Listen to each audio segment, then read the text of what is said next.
You see, that way the guy that paid $500,000, now he got a mortgage for $200,000. You know, his monthly payments is coming down in maybe in half. Now it frees him up to be able to go out and spend into the economy. As of now, I mean, everybody is maxed out in terms of with credit. Credit cards are being cut back because of the credit cards are scared that folks will lose their jobs. They can't pay me, and it's a mess. But even if the stock market, Dr. Warren, went back to 14,000, we could still have 20% unemployment. No, well, the stock market has no basic reality to unemployment. The guy in the street. What Wall Street's happening in Wall Street is different from what happens on Main Street and the guy in what you call. We up about what 96, 90, almost 9,700 on the Dow, maybe 1050 on the S&P 500, and the guy in the street is hurt. I mean, you got in this country, you got really, they say 9.7. The official that's official unemployment. If you go and use a U6, that's counting for all the people that've been out a year, that's working part-time, they're looking for full-time. If you count all of that, it's about 18, it's about 17, 18%. And there's a guy named, put in John Williams, Shallow Statistics. He says that the official, the real unemployment in this country is about 21 or 22%. 1 in 5 people are unemployed in this country. And people have to understand that it's worse in some areas. We live in Chicago, and if you live in any major city, it's 11%. It's always been, but it's always been 20% unemployment in some neighborhoods. Oh, in some 30% unemployment in some neighborhoods. Well, when you start dealing with the blacks and Hispanics, well, that's always common. I mean, we still deal with 10, 15, 20%, but now this has affected everybody. Everybody. Yeah. For instance, most of the unions, I mean, the trade unions, carpenters, tile men, bricklayers, that's shot. That's over with. That construction will never, ever happen alive. Maybe if they get the Olympic, that'll be like a steroid for 4 or 5 years. Construction is just going to be, you know, rehab, and we knock down the old house and we'll build another little house.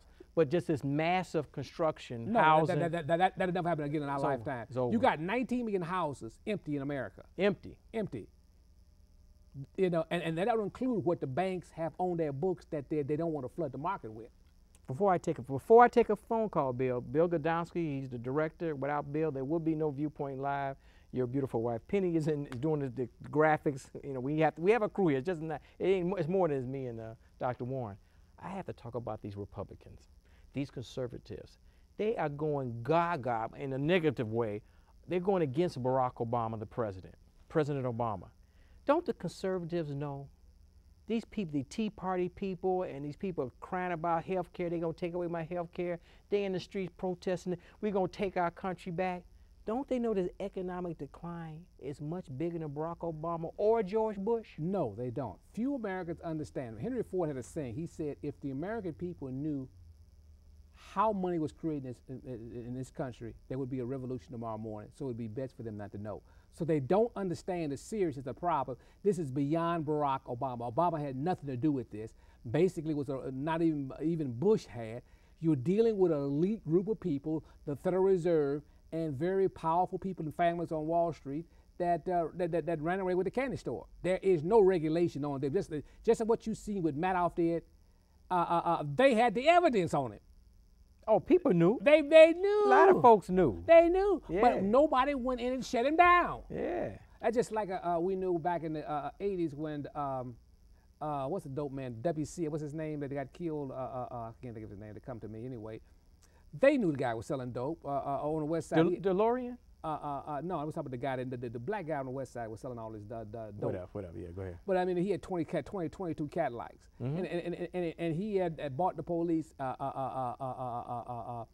et cetera. My point is, they knew what was going on, and many of them people prospered as a result of finder's fees. So everybody knew what was going on. Yeah. But if the market had to collapse, he still would have been going on. The point is that I'm trying to get it, before we go to callers, I have to say it for our international, computer audience.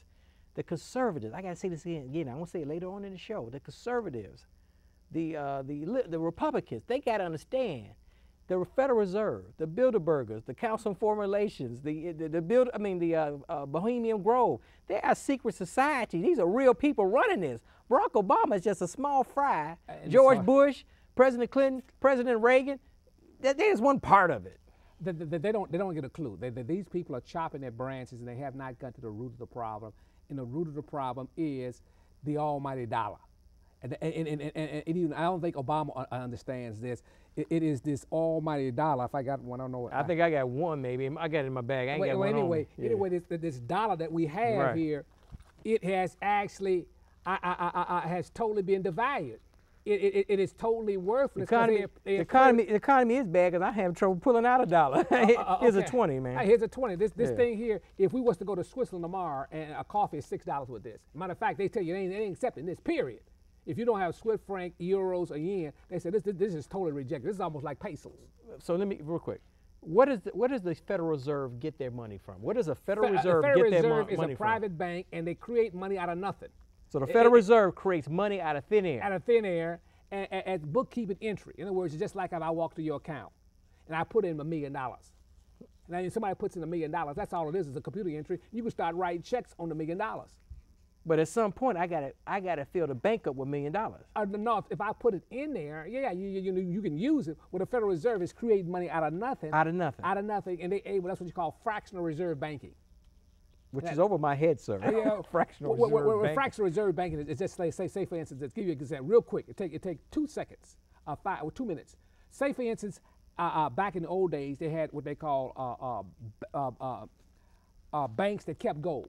So just say I had $1,000, I gave you $1,000 worth of gold, and you kept it in the bank. I kept it in the bank, and you gave me a certificate, a receipt that I had that gold. Well, and he came to find out that this guy would give his receipts and come back. When he found out that he had this $1,000, none of it would hardly move. So you know what he did? He started loaning money on this gold.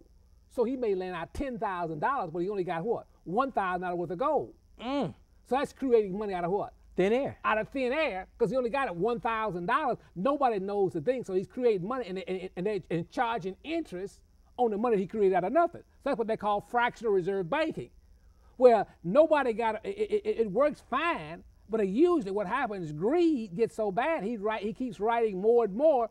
Instead of 10 to 1, it's 20 to 1, and then all of a sudden people say, I'm gonna go around and get my money, and they find out he's got more what? He done got more receipts for gold than he's got gold in the bank to back it up. That's what happened to Madoff. They said, we want our money, Mr. Madoff or Madoff. Ain't no money. Ain't no money. Ain't no money. So he had to go to jail. I said, I ain't got no money. Right. They said, you said on this thing, I had some money. I said, no, ain't no money there. It's all made up. It's crazy, ain't it? Okay, let's take a phone call. Caller, you're on Viewpoint Live. Okay, thank you, Mr. Mark Sims. This brother Elliot Mark. I want to get away from the economy. I want to tell you that's a bright young man that's standing to your right side right there. He predicted with that swine flu, they sent the things over in the European countries. They shot the ferrets with the swine flu vaccination. All of them died. He predicted that the massive graves they was going to dig up. That's what's happening in Burr Oaks right now. And everything the man talking, I already know about the economy, Dr. Warren, and thank you and your wife for educating me on everything that I know now. And I'm going to say that's a good man, bright young man there sitting next to you. Yeah, Dr. Warren's the man. All right, well, thank you. Thank you Dr. Warren is the man. But the point is that the people don't know this is a big game. And how we going to change it? How's the little man going to survive when we at the mercy of the super rich? Well, the point is pain. Pain will, what's going to happen, the race card is going to be put aside. The people are going to realize that everybody's in the same boat. We realize that it reminds me of the cowboy days.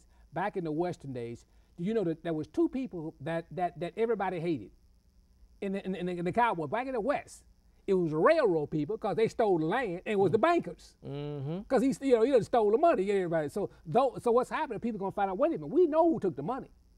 Wall Street, Goldman Sachs, and all these folks are running around, and they done created fraud, and then nobody went to jail. So at some point, the people gonna snap.